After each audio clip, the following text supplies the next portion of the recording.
Ladies and gentlemen, welcome to the show.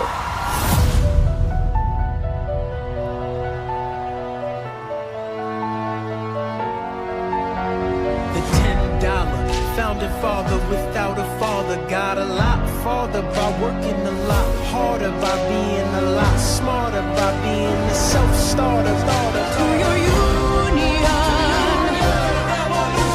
and the hope that you provide. May you always be satisfied.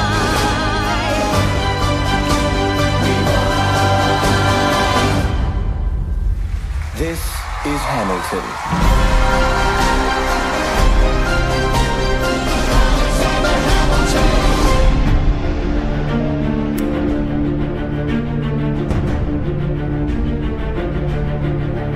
Today is the day. I have literally been waiting for this one all summer. Thank you for joining us on the film board from the next reel on True Story FM. We spoil movies, and this month we spoil musical theater too, because Disney released a live filmed version of Hamilton on its streaming platform Disney Plus last week, a day before the 4th of July, and we weren't about to let this one fly under our radar.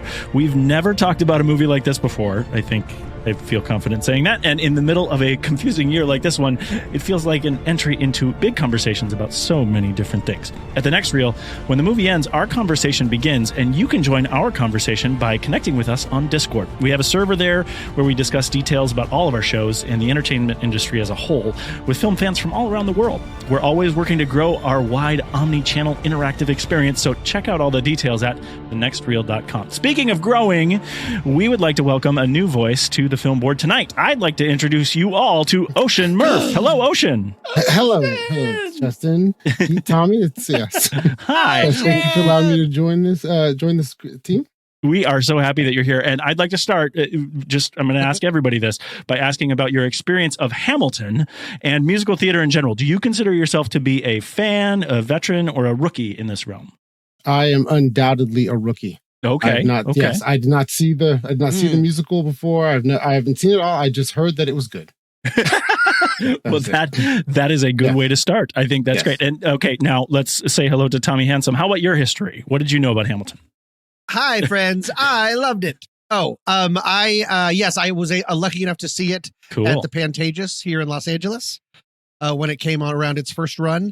And I was a big fan even before that of the soundtrack. Okay, so very I'm good. Fairly well versed. I had some songs kind of memorized before I even got the chance. Memorized. That is a task in and of itself. Memorized. Okay, and then also Pete Wright. What is your Hamilton history? Hamilton? Me? I died for him, JJ. I am a big fan of this show. I get it. I just want it out there. I'm a big fan. I might have seen the show, even though I didn't see the show. I might have seen it electronically, and a lot of the times with the original. Shh. Nobody says that. I might have seen it a lot. To say, I think that I've listened to the cast album.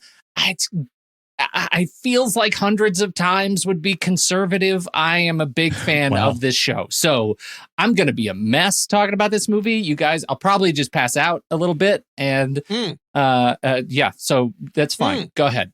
That's fair. Before I ask another question, when you say you've listened to the cast album, is that the cast that we saw on this? So the cast album is the same as what we just saw? That is accurate. With the exception of two people. Two people had already or had left the show who were on the cast album. They were ensemble members. They are not represented in the film, but everybody else is on the cast album. Okay. Well, we'll get into that a little bit of detail too. You already heard Pete call me JJ, and I'm going to start in a different way than we've done in the past because I want to give my initial thoughts first. Oh, cheating. Excellent. Because I've never seen Hamilton before this. I've heard lots of joy about it. And I think for me, I really wanted to be unspoiled to some degree. Actually shared a bit of a digital thing with me at one point, but I didn't look at any of it because I wanted to see it in the normal way. I wanted to see it like this, and we brought it to us like this. But I had heard some of the songs, I had done some of the details, it'd been great.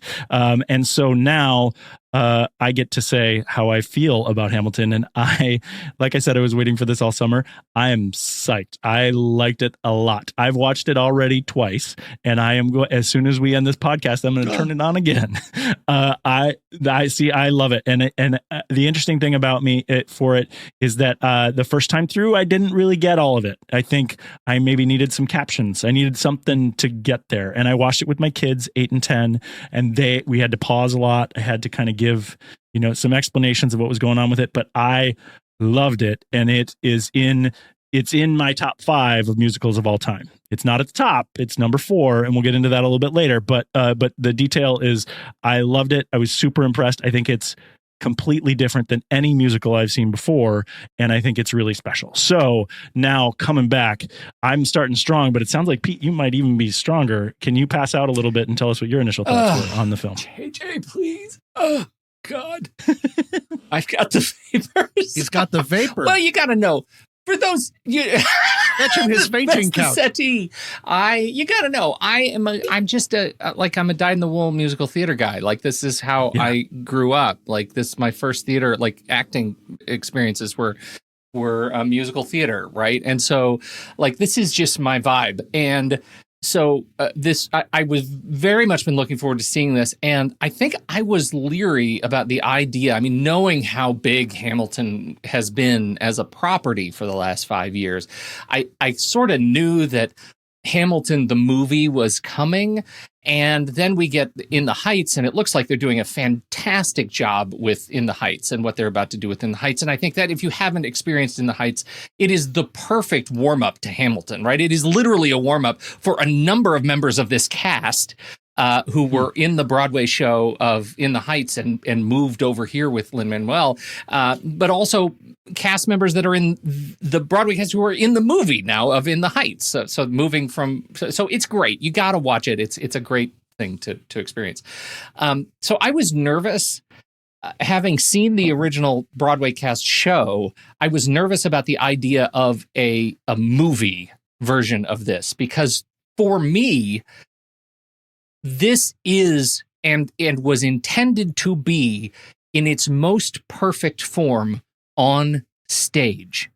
And I think taking this thing and making it a cinematic experience would suck something out of it. So I feel deeply lucky that we have such a beautiful performance, such a beautifully produced experience of this thing. And I love that it can just exist for me as a little jewel that I can watch many, many times. And I can either put on the soundtrack or I can put on the video, and it's a beautiful experience of the same thing. So I think they did a lot right with this, and I'm eager to talk more about it, but yeah, it was great. Well, that's great. And it sounds like, I mean, if the film adaptation may have suffered, this is, like you said, it's a neat jewel to have as a sort of bridge way to have both the stage version filmed so that we can all see it. Certainly a time capsule, right? Like, certainly something that will live on.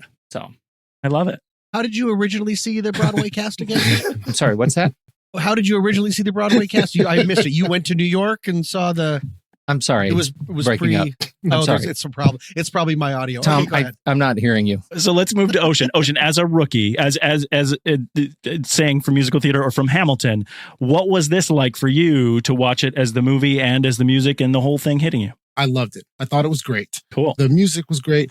I really enjoyed the story. I felt that they did a really good job of communicating the history of what had happened with all historical biopics, which is kind of how I kind of came in viewing this as it's just a historical biopic, but it's going to have better music than you normally hear in them. So, but as one of those, I felt that they communicate a lot of the story well. They got a lot of the points, a lot of the points and the facts fairly accurate. I immediately after watching it hopped on Wikipedia and Google and started fact checking my new history lesson that I just had. But also, I think that from a musical theater standpoint, for me, the interesting thing was I've seen a few musicals, and in all musicals I've seen, they do a lot of singing to move the plot along. But after a while, they do start just talking normally, and then they break into song. And it took about 30 minutes or so for me to realize, oh, they're not going to stop singing, right? and they're just going to communicate this whole thing in song. And then also, but then for me, I found the story easier to follow after a while because I realized that a lot of the a lot of the way they got around having to actually stop and speak normally was by rapping. And, having listened to rap, since the early 80s and, loving that genre of music, after a while, once I realized that's what was happening, it just felt like they were speaking normally, just in a better rhythm, better tone. So I really loved it. I enjoyed it a great deal. And I thought that I really want to look forward to talking more about what Pete was mentioning earlier about the differences of seeing something as a cinema that really was intended for the stage and the differences that you get when that's what you're looking at. That's awesome. And Tommy might be in a good place to tell us that because you've seen it on stage. So, well, having seen it on stage, there were two big things that I was worried about this. Number one, that it would end up sort of being like those Fathom events that show up in theaters that you go and you see it on a big screen, but it still really looks like TV. And I was afraid that this would just really look like TV because they would be so respectful that it would just sort of be almost like tripod directing. The other side was the exact opposite, that Hollywood executives or someone would be like, well, now we can get in there and let's have the camera swirl around and look what we can do. And everyone has a GoPro and all of this stuff that would take it away from it. Luckily, neither of those things happened. I thought this was an absolute triumph of both vision and, as important, restraint.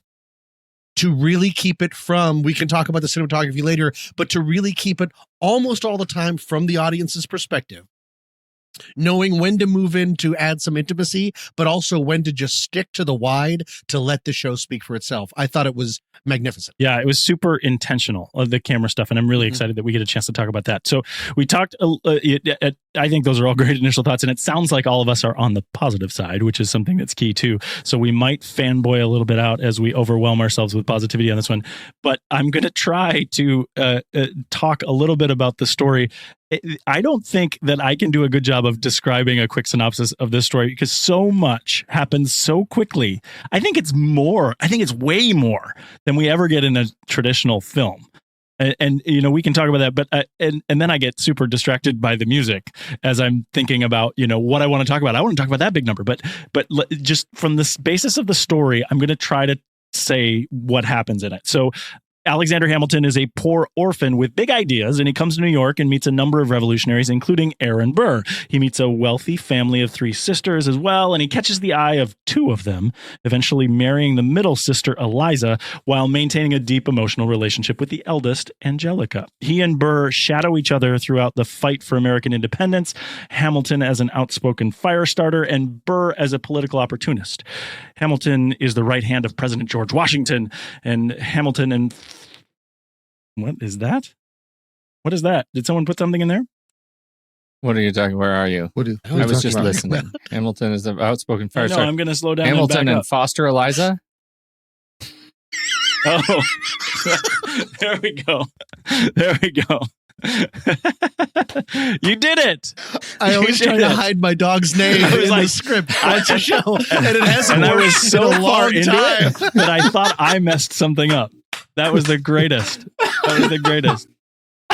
Wasn't his wife's name Foster Eliza? I'm so sorry. No, that was great. Wonderful summary. I'm not sure where to go back to clean edit, but that was wonderful. That was the best that you've ever done with that. I was like, wait a second. Amazing. I actually am thinking about what I'm reading while I read it. And foster surprising Eliza, everybody. What I thought is I was like, oh, wait, maybe they didn't have a son and they had a foster child. Well, that's the problem. Foster is actually like a word. It's not like Kyle. Perfect. It was perfect. Okay. Okay. Hamilton and Eliza have a son, and after the war, Alexander continues to work diligently to build the country as Secretary of the Treasury with important decisions regarding the Constitution and banking system, rivaling Thomas Jefferson, the Secretary of State. Hamilton participates in an illicit affair and is blackmailed for it.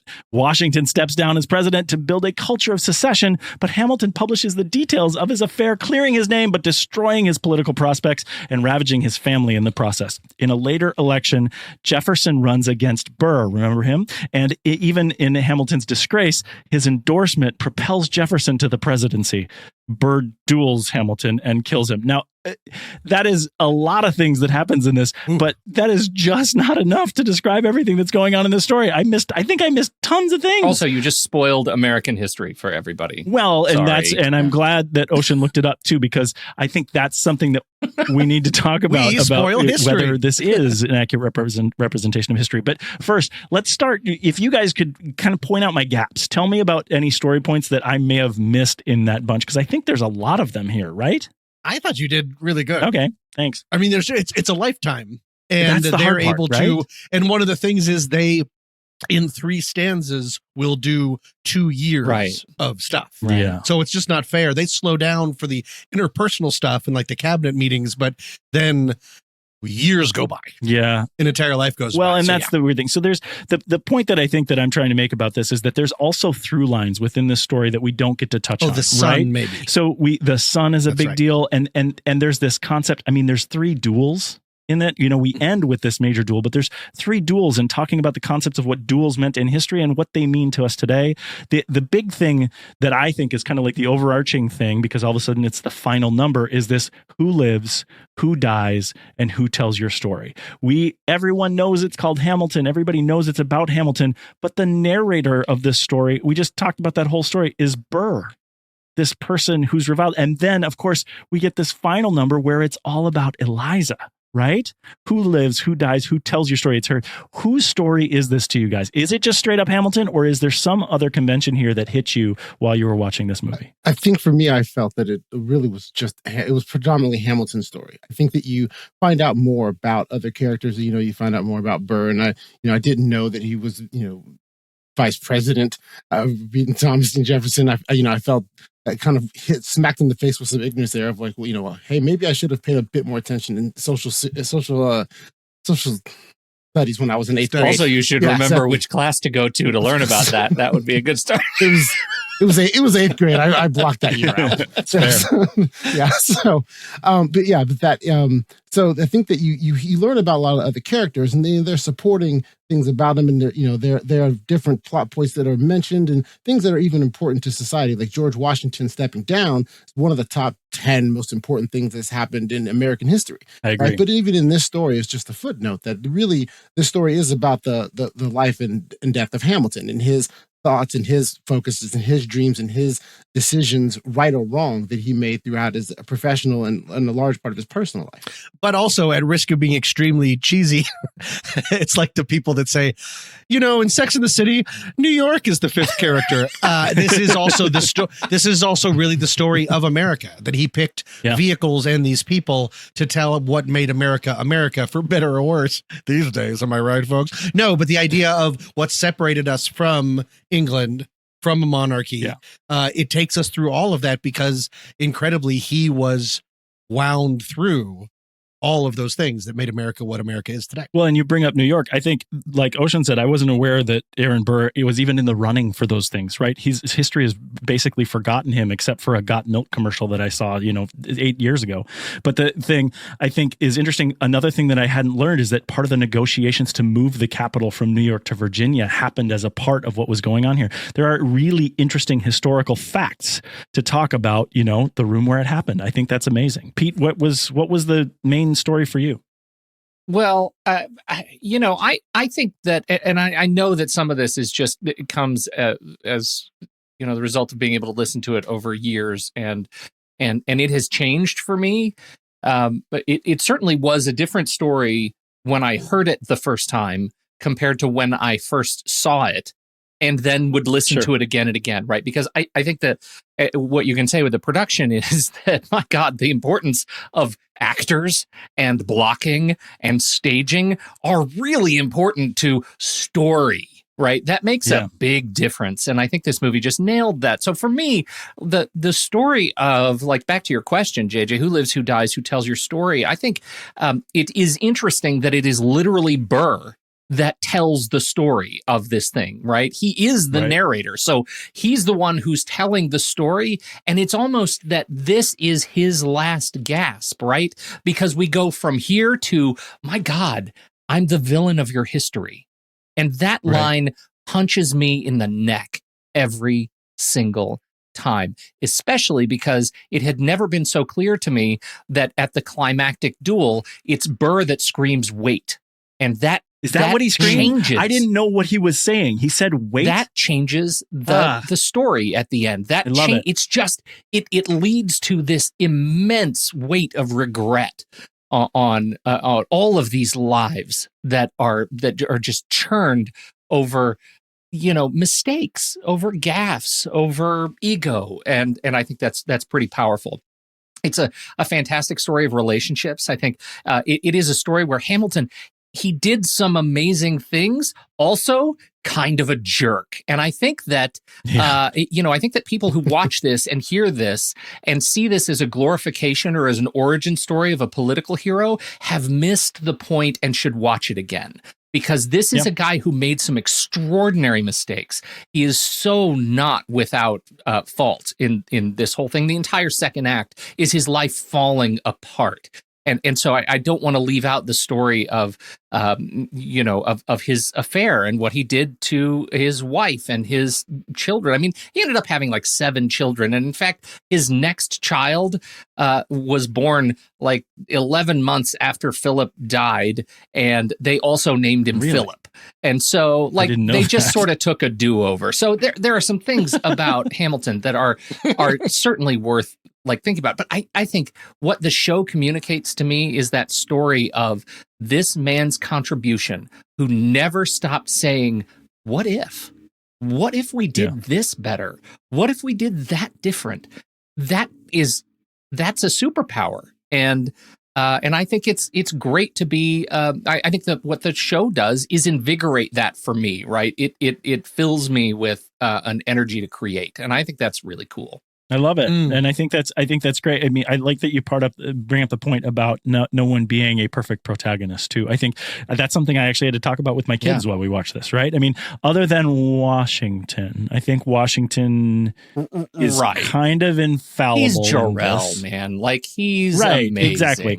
And we know that his history isn't perfect either, but in this film, in this show, Washington stands as Jor-El. Great, he's the father. Look at how great this is, and the way Miranda actually constructs this. Right, that we do have this parallel story. Right, we see the end of Washington's career and life, and the beginning of Alexander Hamilton's, and they are moving in parallel in the same direction. And so I think One Last Time is a crushingly moving bit in this thing leading up to it's just crushingly moving, and the way that Chris Jackson performs that, I mean, he sings the hell out of that song, but using Washington's words as a way to narrate a transition of power and relinquishing and teaching at the same time, and just how excruciatingly painful it is to let go of this thing that you've created. I mean, it has even more weight today than it did 5 years ago. Well, I think I had forgotten about that song, and I burst out crying enough that Foster jumped off his seat and came over to sit on my Well, that's or it was time to walk, one of the two. It was my favorite number on first watch. That changed when I watched the second time. But I think one of the things that Ocean brought up here too is that it was such a significant piece of American history there. And you get the number after where the King of England comes in and he's like, what did they do? What does that mean? I didn't even know it was a big deal. Right. And I mean, Ocean, did you know about that before you saw the movie? I didn't. Well, I knew about from a historic concept, I knew about it. I knew about that the George Washington resigning after his second term created the norm of presidents being only in term for 8 years total. Yeah. Right. And so I think that, you learn about that in history, and then that's the norm that happens. And then eventually it gets codified into law in the mid 1900s. But I think that the song and the performance of what you saw in this movie allowed it to be, it kind of gave a more of an emotional resonance as well to just a bland historic fact, right? It is kind of a bland historic fact, but it's very important. And when you read it in a textbook, it doesn't convey the emotion and the sacrifice really that George Washington had to go through in this moment to give up this power, because he could have just stayed president. He could have been king. Right. He could have ridden this out and been the most powerful person in the country until he died. But he recognized that this sacrifice that he was going to make to give up his own power would also make this, new country, or like his new child baby, come alive and allow it to be able to understand how to hand over and transition power to sustain as a country, for years and years to come, to this day. And I think that this performance allowed us to feel it more than just read about it. Hugely. Well, and I think was that to that point exactly, like you get that beautiful finish, and then the reverse camera on Jonathan Groff coming in, as Washington comes out. That is one of the few uses of that camera. It was this, that I thought was incredibly effective, where you watch them have that exchange facing a dark audience, that I think worked really well, and it was really sort of heart-wrenching watching him walk past the mechanics of waste and of royalty that represented by the king. So I thought that was really incredible. Do you know how many cameras there were? That was something that I was really interested in when I was lining up for the movie, because I was like, oh, there's going to be 3 cameras. Like, I don't know how it's going to work. And I'm really Fathom events, right? Yeah, like Fathom events. I was like, oh, like I was worried about that, but this was great. I mean, I think I have saw a guess. Like 5. Was there 5? How many? I believe I counted 8. Okay, let me tell you. Okay, so the way they put this together, there were 2 full live performances with 6 static cameras, right? And so each of those that was a Sunday matinee where they shot the whole thing as is. And then they spent the rest of Sunday and all of Monday and through Tuesday morning, they say, doing steadies and close-ups and on 11 songs where they went in. That's where you get the moving shots, right? You get them, do the isolations, the character isolations, the nuanced stuff on 11 songs. You mean without a crowd? Without a crowd. Because you really? Yes. Yeah, without a crowd. I never would have guessed that. That's amazing. I know. It was incredible. But with the third time I watched it, I'm watching for those things. And there are little continuity things, like folds in the bottom of Philippa Sue's dress in one take, and then she turns around and it's clean. And so those little things. So they did those for 11 takes or 11 songs, the big numbers, right? Then they did one more full audience with the 6 cameras. Static cameras on Tuesday night. So to Tommy's point, there were probably 8 or 10, but 6 for the static performance, and how many cameras they were using for the motion stuff. It sounds about right. I was super impressed by what they did with it. And so the weird thing that I will say to this is, because I have one of my film credits was working on Glee, the 3D concert movie. Right. And we shot the live Glee concert over 2 nights, same sort of thing, right? 2 full live shows in New Jersey at the Izod Center, and everything's legal in New Jersey. Everything's legal. There you go, nailing it. So, but everything that Tommy was afraid of for this movie, in terms of like knowing when to cut, not using too many. We, of course, were running the cable cam, and then they also had a massive jib at the same time, and we were in each other's shots. They wanted to show all that stuff, and they did exactly what you were talking about, Tom. They didn't show restraint, and that's one of the things that's so great about Hamilton here, is that everything they did, every time they cut that stuff that you're talking about coverage, Pete, going over the days and doing the stuff, even if I didn't notice the continuity, I'm going to look for it now too, but like, it was masterful because they were really making sure that they captured emotion in the right way with both the music. I never would have guessed. I think it was perfectly executed in this film, and I'm so impressed with the way that they did it here. That's one of the things that Miranda says, that this is absolutely the best rehearsed movie in the history of movies, that you're seeing a movie in which this cast has performed these scenes literally hundreds of times. And so his words, the goal came to be about honoring the performance that we're giving. And I think that's a really special way to put it, that this is the performance, right? It starts with King George telling you to silence your cell phones and don't record, and it ends when they walk off stage. I think that was just beautiful. One thing that I thought was really special as you watch the interviews of the cast that are now coming out is the number of the performers who said, it was an enormous opportunity for us to add performant elements that only work on camera, right? After, like, what kind of things would those be? Just like performative stuff, stage versus movie acting, right? Or TV acting. A lot of these people have a lot of television background, and so to have cameras back, they're like, wow, I have to do a lot of very big, broad things for the audience, and now we're going to have cameras in our faces. I have an opportunity to actually take it down a peg and actually emote or actually do a little bit more nuance with my voice or something that I might not do in just the stage performance. So this ends up being a sort of hybrid that I think works really well for the material.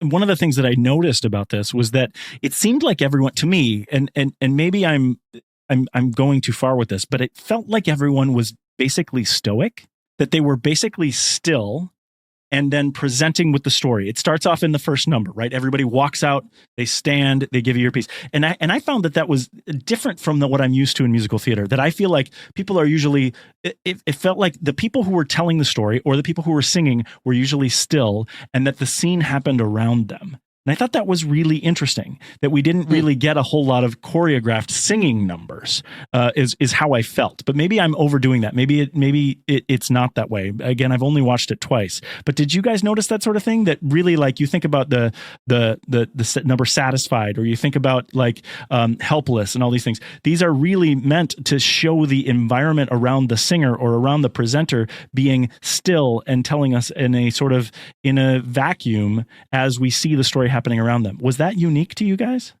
Which I understand that feeling with musicals, since of the musicals I've seen, that you kind of have that feeling of where they're stopping and doing a set musical piece and movement and actions happening around them. And I think that I usually feel that way because in most musicals, they're speaking normally, having a normal conversation like we are now, and then they start busting into a Broadway tune, and then you start going off into this other direction, and then that's where, and you make a mental shift. I think that with this, because they really never stop singing, that really just by changing the tone or the inflection of the singing voice, or the speed, since it's had a lot of singing and rapping, or the speed of how they're rapping, that it really does allow you to speed up and slow down and keep along the tone that the movie is trying to send you without necessarily having to stop the action that's going around the character. That makes sense. I think the other thing that to pivot on that, the other piece that I think is interesting to note is that because there are no breaks for these people, because it's a straight sing through musical, right, there are no natural opportunities to change set. Right. And so from a production design perspective, you notice how incredibly efficient everything is on stage. It is a modest stage, right? You have two inner ring, insets in the actual stage. So you get some really cool like turning effects. And then you have the rise in the back where they can go up and down the stairs. And that's it. Everything else has to be handled in terms of set pieces by the performers. And I think they did an incredible job manifesting this, right? Manifesting using the people who were on stage to become furniture, to become storms and weather elements, to become, members of a party. I mean, they just move so quickly because there is no opportunity to stop and take a breath. They have to end up using everybody on stage, and the person who's singing is invariably going to be doing something else incredibly active in just a minute. So give them a break, because, everybody's going to have to pull their weight. So, well, that's in talking about that, that's one of the things that Renee Elise Goldsberry said about the song Satisfied in particular, is that to learn all of the rap in it, that she just had to plan when she was going to breathe. And that really when they were choreographing everything around her, she had, Chris Jackson, Washington coming up and having to spin her at one point, and they're like, all of the other actors in the company were just concerned about not messing her up because she's so focused on doing her one thing, because there's just so many words. There's so much to do here. Yeah. I mean, speaking of a break, what did you guys think about the 1 minute intermission for the TV movie that they put in there? I thought it was great. I thought it was terrific. At first I was like, what? And then I realized how important it was, because the play itself, the musical itself, shifts gears so hugely. Yeah. That the whole first part is about the Revolutionary War, and then the second is about the creation of America. So you need a little bit of that breather. Yeah.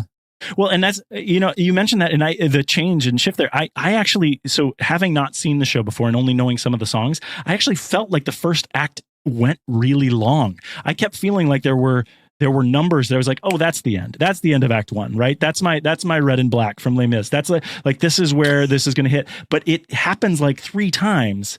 100% after the world turns upside down. Yeah. I was like, oh, now's going to be the intermission because that's how I remembered it. And I saw it live, unlike Pete. Well, there you go. And then we get the king comes back and he has to have his final words, which are great. Right. But then we have to have this beautiful, like, what business does this gorgeous Dear Theodosia have being the second to the last song of the first act? Right. And of course, nonstop to me, this is where I've always felt a little bit of conflict. Nonstop to me feels like the intro to the second act rather than the closer of the first act. Right. So I totally get what you're saying there. So, and that was the weird thing. It feels non-traditional. And I feel like, I mean, from the musical theater pieces that I've seen, this feels really non-traditional in its pacing because you have this breakneck pace through most of it.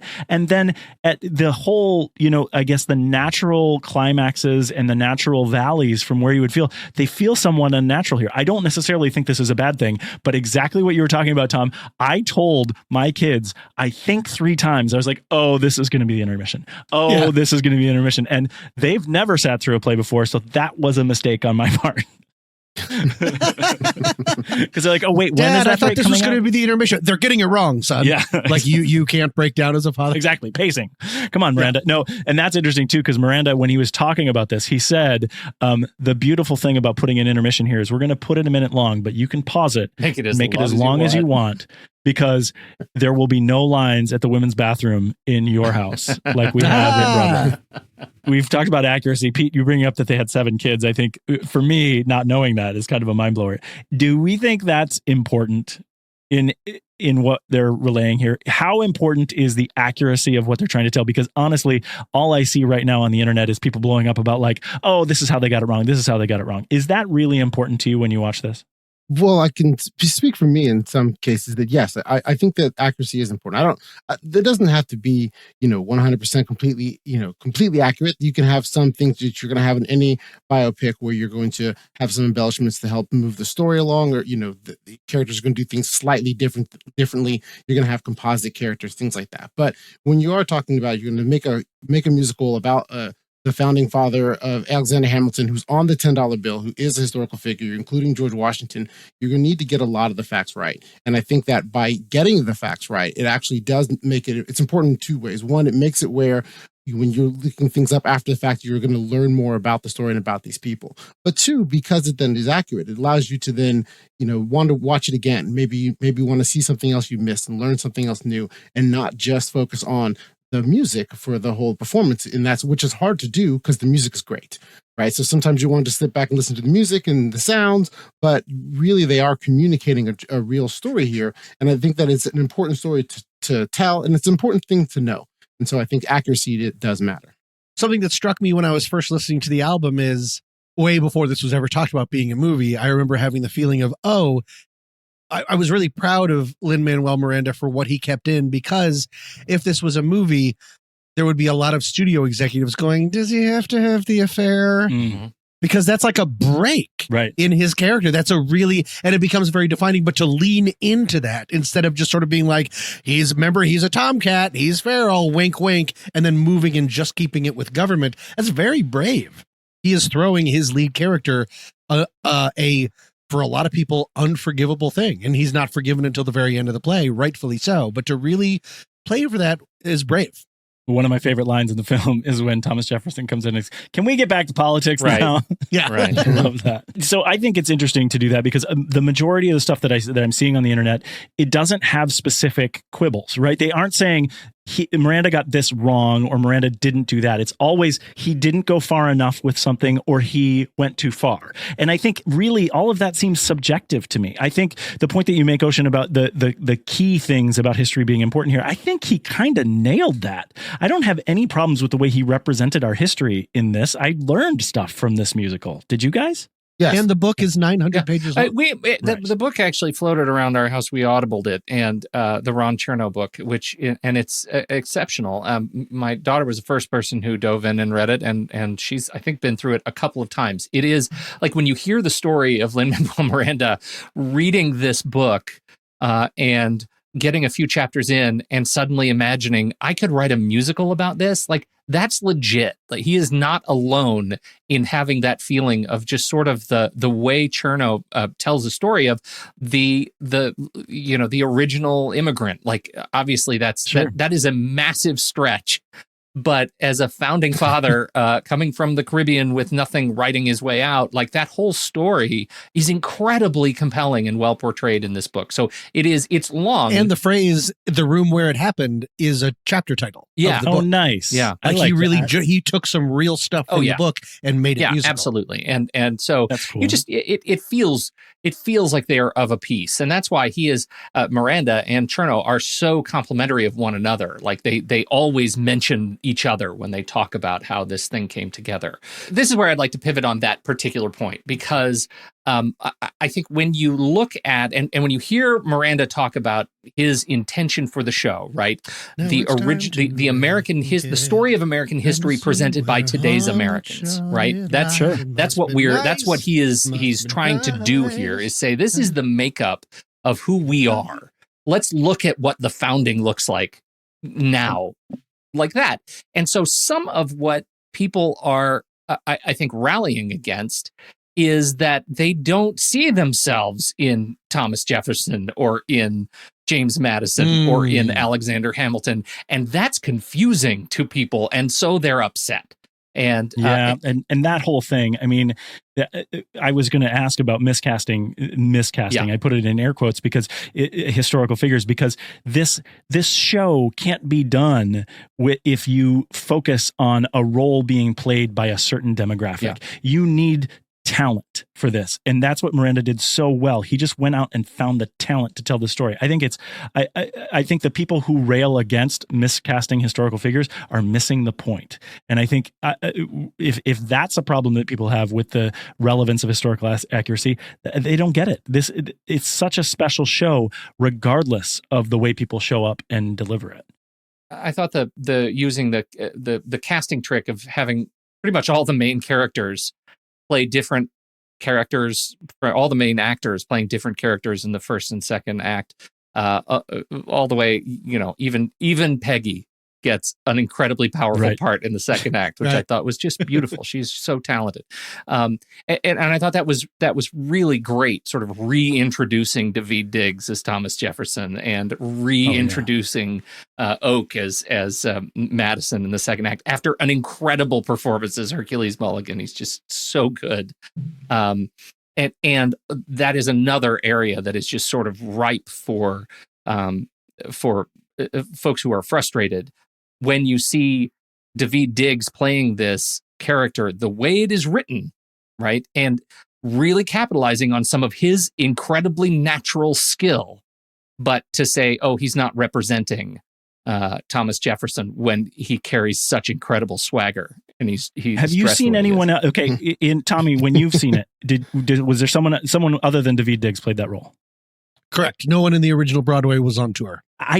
For me watching this, I don't understand how anyone could have pulled that off other than Daveed Diggs. And I know it's possible. I'm just saying it was so embodied by what we were watching in Lafayette and in Thomas Jefferson. I loved it. And we talked about it on the SatMat this weekend, where there's been some criticism of Daveed Diggs and the way he delivered the rap and whether you could understand. I thought it was perfect. Yeah. I thought everything he delivered, from the French to the swagger that he brought with Thomas, like, it was so awesome. I want to see it again with a new cast because I want to see what else can be done. It was so special in the way he delivered it. I can't imagine anyone but him being cast in that role. When we saw it in Los Angeles, the entire cast was outstanding. See, that's and great. I never was like, oh, I wish that the main people would have done it, because it still sounded great. They always do slightly different things with their voices because they don't want to just be copying the person that came forward. But it was all the big hits were there, and it was dynamite. Did you guys had favorites in this cast? Were there people that really stuck out to you and you were like, that is so amazing? I don't even know where I would be in. Because you love them all. I feel Eliza. So Philip Sue, I felt that her singing voice, first off, her singing voice was amazing and it was great what she was doing. I found that, when the moments where I really looked at it from a performance standpoint, and I was saying, can't believe, like it blew me away. I couldn't believe she was doing it, is when, even in the quiet moments of songs, when she's singing not only the Helpless, but the one about This'll Be Enough, when she's turning and looking at Hamilton, and they're face to face, or, about 6 inches apart. And then she's singing soft, perfect on key notes, looking directly at him. Yeah. And I was, to me, that really got to me, the power of the ability to have the talent and really, guys, what got to me was the talent and the ability to do that, to be able to really not only convey that emotionally, but also just the, I guess it was the mind blowing talent of it, where I couldn't imagine my ability to do anything that remotely what she was doing there. Yeah. Yeah, no, I loved her and her voice. I caught Helpless. They did I think it was a Jimmy Fallon thing, right, where they had the whole cast come in and they did it before they released this. And I'm just floored by what she can do vocally. Her instrument is it's masterful. And the same for me. My favorite watching it the second time was Renee Elise Goldsberry as Angelica. That number, Satisfied, it was just so, she had to do so many different things in it and acted the whole way through it too. She was, she made me lose my mind with her voice and with her acting and what she delivered. I was so impressed by what she brought to it. And I'd never seen her before that I know of. She's an Altered Carbon. She's Quell Chris Falcon. There you go. I knew it. Absolutely amazing. I love it. I feel like that in particular. Watch it. You don't if you watch it, if you want to go see these tracks, you got to make sure you watch Helpless and Satisfied back to back, because the production, the choices that they made for production design, there are so many. 1,000 bits of nuance and trickery that are going on there that you got to pay incredibly close attention to get it. It's just perfect. The way they rewind, and play the scene again from a different perspective is just it's pristine. Yeah. The other Easter egg actor in it for me was learning that Jonathan Groff as King George is also Kristoff from Frozen. I loved his vocal performance and the whole, he's getting a lot of flack on the internet, but the whole spittle stuff that's shown by him, whether it's done on purpose or not, it is so perfect to give. And this is where I get into that stoic thing that I was mentioning earlier. The king doesn't move, and that's part of the joke. That's part of the bit, but he delivers emotion through physical acting in such a great way. His voice was wonderful. And I think, he comes out at the end, he's dressed as everyone. So you don't necessarily get the king coming out to show him as the king during the bows. But I was super impressed with his performance as well. He was, we learned of him originally on Glee. He's one of the nemesis voices on Glee years and years ago, and we've just kind of followed him. I feel like there's a little bit, I don't know what the controversy is around him on the internet, but I've always felt like this was a little bit of a jerk move, that he was only in the Broadway cast for about 3 months, right? He did a very short run. Really? And then left. Yeah, from March to May. Of the opening. Why would he leave? He did other things. He was also in it's also a very small part for a guy whose career was doing great. So maybe you don't want to spend every night for 20 minutes of stage time at most. Yeah, right. Maybe. It was just obviously I think that's a part that is in heavier rotation than the rest. But he was gone for a long time, right? Pretty much almost a year. Right. And then they filmed this in July of the following year after he left. And he comes back for the movie. Doesn't that feel like a jerk move? It's a little bit of a jerk move. The guy who's in the thing for more than a year after you left. Like, you're done. But if he was the original chosen, you're done. He was the guy they chose. He was the guy who got was the role. guy who they chose after he left. He was and done. Kings don't leave. That's the whole point. You're done, John. You're done. I love you. You're done. Wasn't the point of this to have the original cast? Not that I don't hear it. No one knows what Pete's talking about, Ocean. It's okay. I get. Yeah. This is your first episode. It's going to happen a lot. And we mentioned that he was the selection. So the director, Thomas Kail, this is one of the points that I wanted to bring up here. He was the person who selected the cast for the show. Was he the stage director as well? Yeah, he was the first person. He went to Miranda went to him and said, "I got this thing I want to do," and Kail said, "Okay, let's make it." And they knew from the very beginning they were going to make it this way. And if nobody got it as they pitched it, they weren't going to. Then that wasn't the project to be involved with. And that is, so I guess the assertion I want to make is that's why this movie works. Yeah.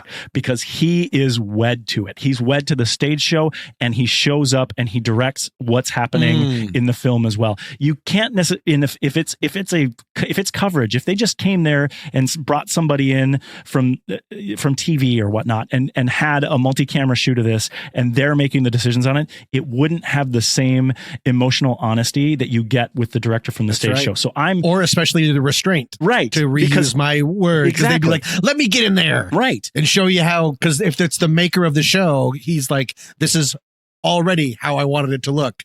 This is just the chance to get in there. We did it right the first time. Let's not screw it up. I thought this was, JJ, you did that project on, was that American Murder? American Crime? American Crime. Yeah, I expected that. I expected cameras, a lot of cameras floating over the thing and then in and out of the audience. And I was just delighted that they didn't. They didn't pull an Oscars performance for it. Right. Yeah. Well, and if they would have done that, we would have had to have 750 cardboard cutouts in the audience. But that's a whole different story.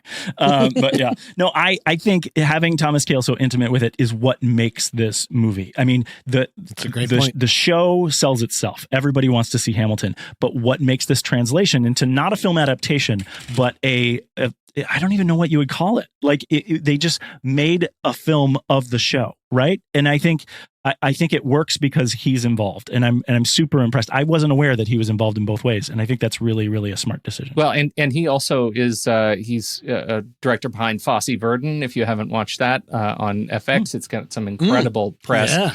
Yeah. He also did the Grease Live thing, right? He is. Oh, that was outstanding, right? Talk about like moving a lot of pieces. That's an extraordinary production. So it's not like he doesn't have chops, and I think that he has demonstrated a lot more sort of production frivolity in some of those where it's needed, that shows that restraint was not just he didn't know how to do something.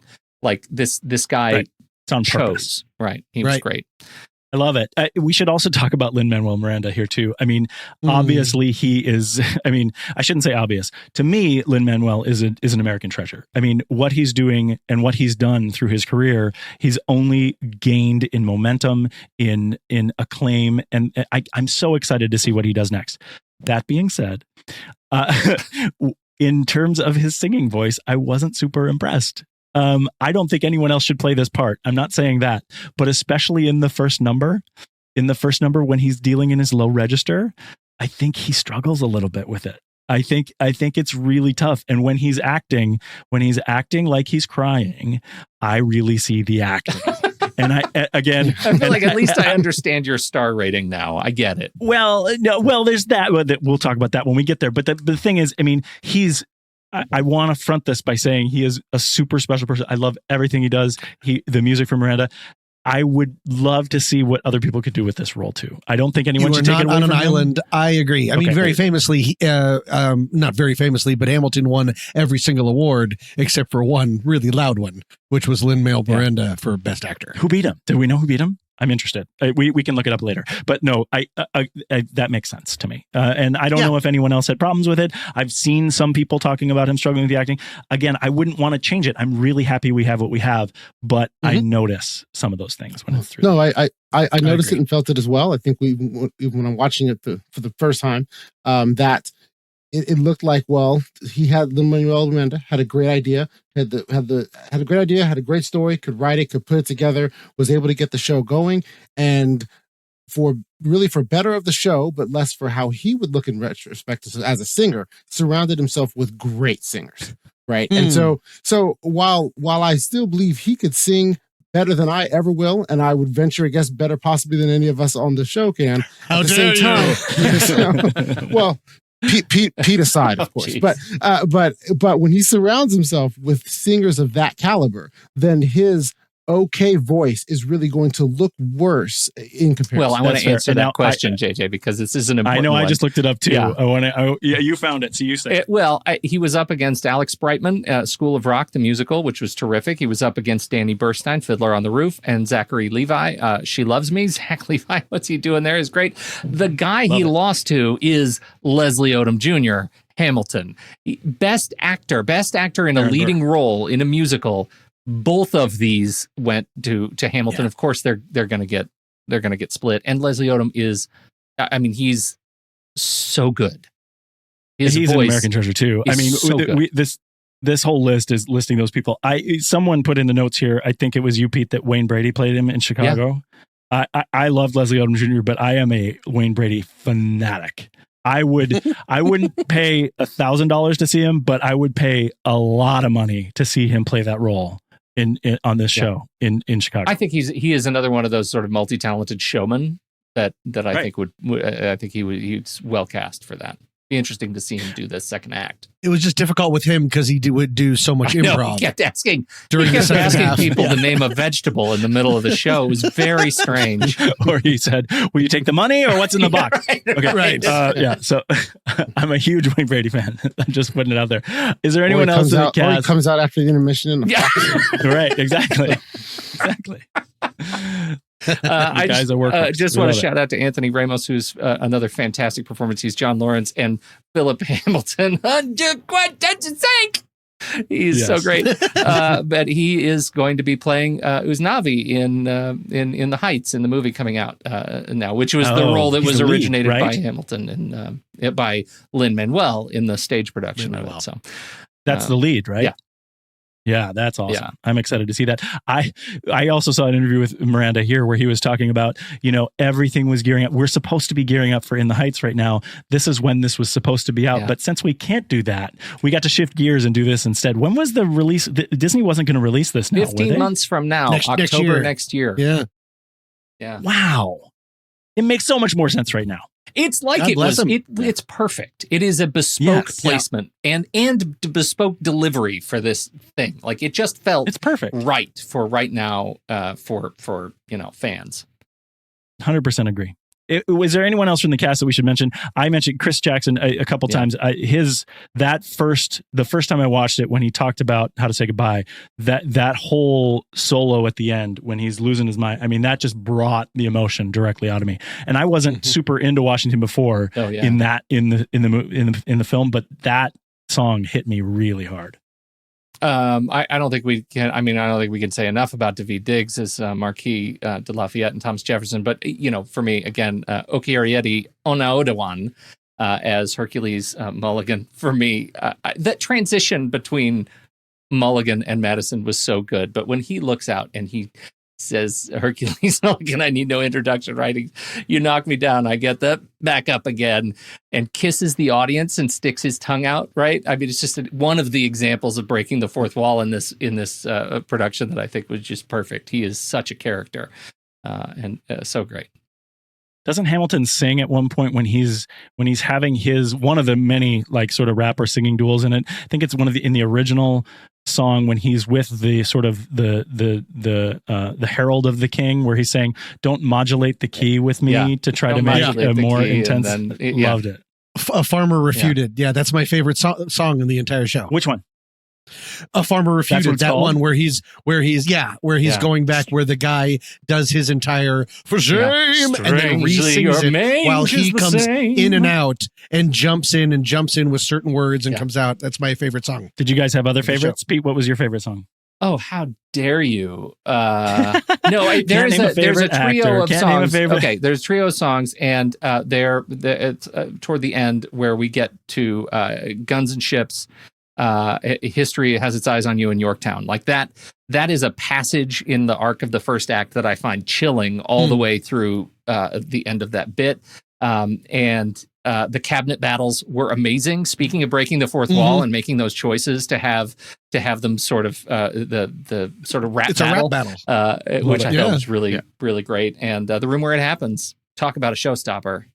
Ocean, what stuck out for you? Yeah, I find I'll piggyback on the rap battle in the cabinet meeting. I really like that. I think that the main song performance that really stuck out to me was when they did the on stage, when they do the flashback, the satisfied, satisfied, and then coupling that with the this would be enough. Right, those two songs together with not only the meanings of each of those songs differently, where one is a wife trying to communicate to your husband, hey, I understand that we fell in love and had this romance, and I loved these things about you, but we've achieved a lot. We're together now. Why don't we slow down and let it be enough for us to be together? While at the same time, on a rewind, her sister is then saying, hey, I love you as a sister. You're the most important person in the world to me. But this guy's never going to be satisfied, and I understand that because I'm never going to be satisfied either. Dude, I didn't even realize until this point how that would be enough or this would be enough. Answer is satisfied. I mean, that is so perfect. That is such smart writing. I love it. Satisfied is my favorite song, is my favorite number in the whole show. I think the stuff like that's smart writing shows all the way through to the end. And I think in my second watching, when you watch Who Lives, Who Dies, Who Tells Your Story, and Eliza's talking about her living 50 more years. And every time she says who lives, one of the cast members comes up and tells how Eliza tells their story, right? She campaigns for the Washington Monument. Washington comes up and says it. That stuff, I mean, it's just such a smart musical. It's just, and it has so many layers like this. I think in each watching, I think even us sitting here talking about it tonight, we're teaching each other things about what we saw in the musical. And I think each watching is going to do that. And it's a conversation starter. Everybody should be talking about Hamilton right now. I got a question. Yeah. This is one of those things, having not seen the very end of the show until the film. And I'm talking now about Eliza's final moments. Okay. She is held by everybody as she's, they're doing the final song. They've just done The World Was Wide Enough, which is such a gorgeous song. And then Who Lives, Who Dies, Who Tells Your Story. And to me, at that point, I'm getting the experience that sort of Eliza's the one who lived. Everyone else died, and she's the one who lives on for 50 more years and tells the story, right? She's the one who carries that legacy. But then she's walking downstage center, and she's kind of holding Hamilton's hand. He is now dead, and sort of the phantom Hamilton, they're all in the white, and lets go of the hand, and she walks to the right in the front of the stage, and then she has that weird, horrific gasp out of nowhere. What does that mean to you guys? I didn't find it horrific at all. The way that I interpret that is she was going to her reward. She had finally died. She was going to heaven. She was meeting her son, Hamilton, and realizing that her story was also ultimately told. Interesting. That's how I took it. All right. That's the exact same thing I thought as well. So and I told the boys, I was like, she died. That's what I said. Yeah. I mean, straight up, I told her that. And it reminded me a lot. Have you guys seen Fences? Oh, yeah, sure. So you did that on the show. So Fences, I haven't seen the movie, the recent movie that just came out with it, but I saw it in college at the University of Colorado. Right. Our friend Thomas was in it, and he played the role of that person who comes out at the end, and who plays the horns for heaven, and ends in a similar sigh. It's not the same sort of thing, but it's delivered by the actor. And that is what it immediately harkened back for to me, is that Eliza comes center stage forward and has her moment in it's both beautiful and terrifying at the same time. I'm getting choked up just even talking about it because it's so intense and so wonderful. And I love that you hadn't seen that until you watched this movie this time. I've seen everything every other minute except for her gasp. And I think it was because on the version that I had seen, somebody may have had to put down their camera phone emergently. And so I heard it. I heard the end. I had never seen it. And that was the only surprise that I had, the big sort of narrative surprise. And so I'm right with you guys that the first time I watched it, I was like, oh, she died. Like, she was the last to die, and that was her experience sort of crossing over. But then everybody I'm talking to is like, did it look like it hurt her so much? Like, why was she in so much pain? Why was she scared? I said, well, have you ever died?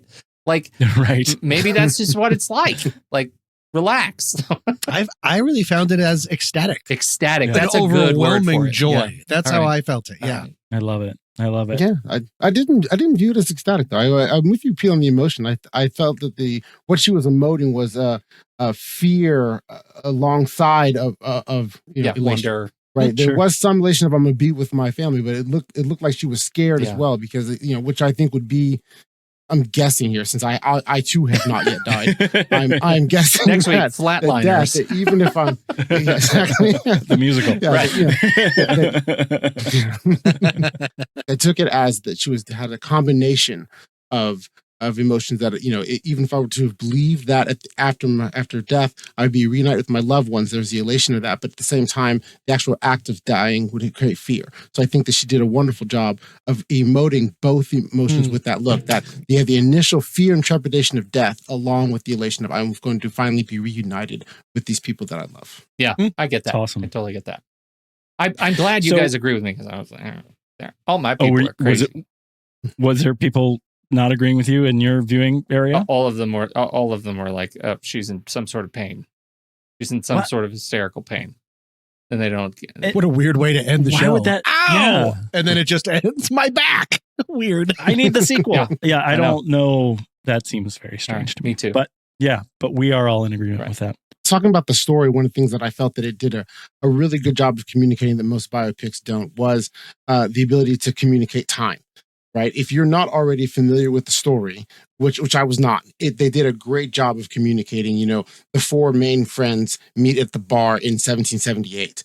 Hamilton assumes his first command in 1781. Jefferson returns in 1789 and returns from France in 1789, and also election of Jefferson as president in 1800. And that by being able to communicate this, it allowed you to watch a story where all of the actors look the same or wearing basically the same clothes throughout the whole thing, but then also can convey to you, hey, I'm watching 20 years of life, not what happened in 6 months. Yeah. And we talked about this on our most recent film too. Mm-hmm. The beauty of musical theater here is you can do all those years and you do not have to worry about aging anyway. Right. When you do it. Right. I have one more point that I just want to bring up because it was a little bit jarring to me, and we kind of talked about it around here as we're watching it as a family, which is after we watched it the first time and then we watched a whole bunch, an obsessive amount of behind the scenes, like interview stuff. And the actor who plays Mulligan Oak, he said that I think I'm going to credit him, but it may have been Washington, Chris Jackson. He said the thing that stood out to him the most when they went back and watched this, now that some years have passed, was that when they're looking at I may not live to see tomorrow, right? Or see our glory, right? They're doing that. They're doing their bit, and it's these four guys, and they're clearly like they're bonded, singing about love. Like they love their country, and they're there for each other, and they're going to do this great thing. And it felt like the most natural thing in the world for me. And for context, Andy and I have just finished recording the Friday series that we're doing, which is all about just like these crazy wackadoo like shenanigans that Ice Cube gets into with his many friends, and this is really funny and fun, and there's some hard stuff in there, but generally it's just like, and then Oak says, the thing I love the most about this is that these people, these friends are up there, they're all black and brown people. And it strikes me that the turn of history, these would be white people. And hearing him say that, watching the show, now it seems completely foreign to me that there were white people at the founding of our country. Like Hamilton has recast history for me, and I find that enormously effective. Yeah, what do they say at the table? They say there will be more of us tomorrow. There will be more of us tomorrow. That is a weighty word or line in this thing. Yep. Yeah, I agree. So now why don't we get together and rank this? Now it's time to rank it. Time to see where on the chart it lies. It must be nice. It must be nice to have the film board on your side. Thank you. I forgot to say flick chart. I was waiting for that. Yeah. It's that's because where we're going is to Flickchart, where we've got all the movies we've talked about on this show ranked over at flickchart.com/TNR Film Board. Flickchart is a super cool site where you can create a tournament style stack ranking of your movie preferences. So check it out and find out how your film favorites fare against ours. Pete, let's do Hamilton. Okay. Let's do it. Hold on. I'm not in it yet, JJ. Okay. I'm gonna be. How's that class in vamping going that you're taking, Pete?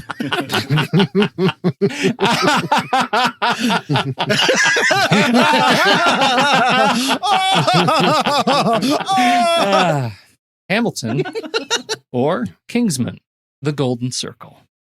Hamilton. I didn't even have to vote.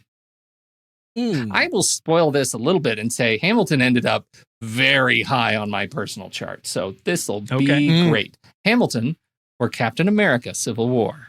Hamilton. Ocean's giving it a think. Wait, Civil War. The big battle at the airport. Hamilton. Yeah. No, I do think because there's one Captain America. The airport battle. Winter Soldier. I was going to go the other way. Civil War. I don't know if we're going to get there. Hamilton or Guardians of the Galaxy? Guardians of the Galaxy. Hamilton. Wow, I'm Hamilton. Okay, so I will do paper, rock, scissors with you, Pete. Start it out. Right.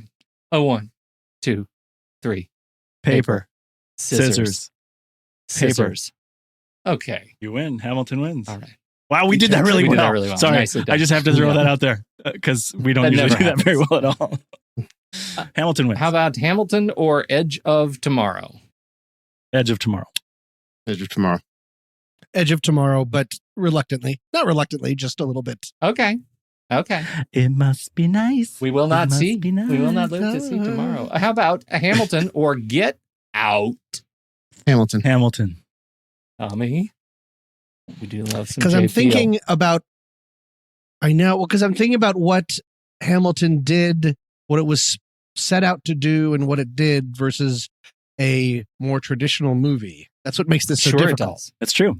Because it's very strange. Hamilton, I think, did a masterful job in what it was doing, but Get Out had a world to play in. Exactly. Right. And I think I'm going to say Hamilton is a better script, Get Out is a better movie. And so you choose? Pass. No, I choose. I'm going to say Get Out. Okay. Pete? Now, wait, what did you guys choose? Hamilton.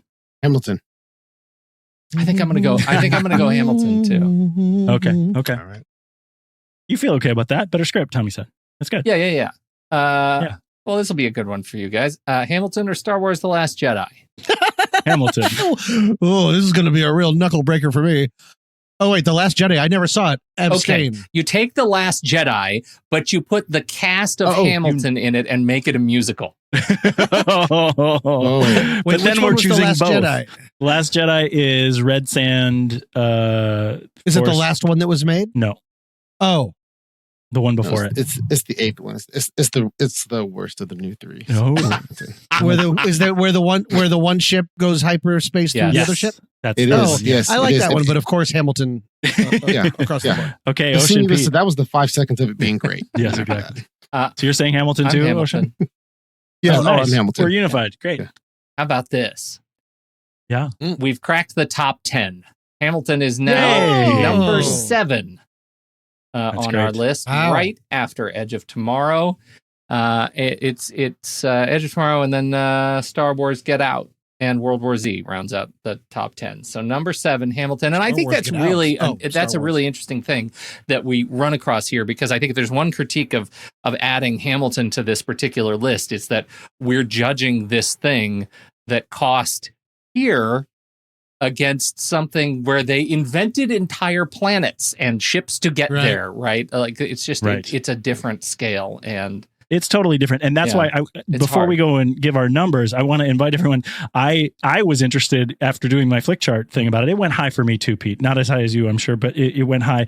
I looked for a place where you could rank your musical theater things. And I found a Tumblr at musicaltheatersorter.tumblr.com. Now, it doesn't have everything in the world, which is really disappointing, but it did have more. And Hamilton showed up as number 4 for me after Les Mis, Wicked, A Chorus Line, then Hamilton, and then Hedwig and the Angry Inch after that. So it's a really mixed group, and after watching Hamilton the second time, I'm like, maybe it should go even up higher. It's really, really good. So, but everyone should check that out. We'll try to put it in the show notes so people can do it. As far as your Letterboxd ranking, I started out with a 4 before we had this conversation, but all the adoration has moved me up to a 4.5. I think it's really special, and I was keeping it at a 4 because it wasn't like other movies, and I put it to a 4.5 because of exactly what you were talking about, Tom, when you were debating this versus Get Out. It's so accomplished what it set out to do, and it did it in a way that I didn't expect. So I wanted to give it that extra half star there. So I'm 4.5 and a like. I can go next time. When I went on Letterboxd, I had ended up being a 4. I did 4 stars and a like. Really, I didn't give it 5 stars because it's not a movie, it's a musical, right? And so I didn't feel that I could rate this as a 5-star movie, because I would have, if it were actually a movie, I would have, basic critiques like, hey, nobody changed clothes for 2 weeks, right? So it's 20 years, nobody changed clothes, exactly. Yeah. Or hey, I can see the guy moving that little, ladder around to move him. So hey, that's not a boat. They're just sitting on the floor. Exactly. Right. So for me, that knocks it down. And then also, to get 5 stars, I think Lin-Manuel Miranda would have needed to have been a better singer, right? He did surround himself with great singers where he's not. So I rated it 4 stars because I thought it was really great and really great at what it was. And I gave it a like. I can go 5 stars and a like. Nice. Wow. Yeah, wow. That's perfection. I'm with Tommy. I'm 5 stars and a like too. And I think it's because now this is out. I've watched it now 3 times over the weekend, and I have the same sort of level of heightened emotional response to this thing every time I watch it. This experience gives me something that is I think really special, right? I feel really great. I feel different about this than when I watched The Last Jedi.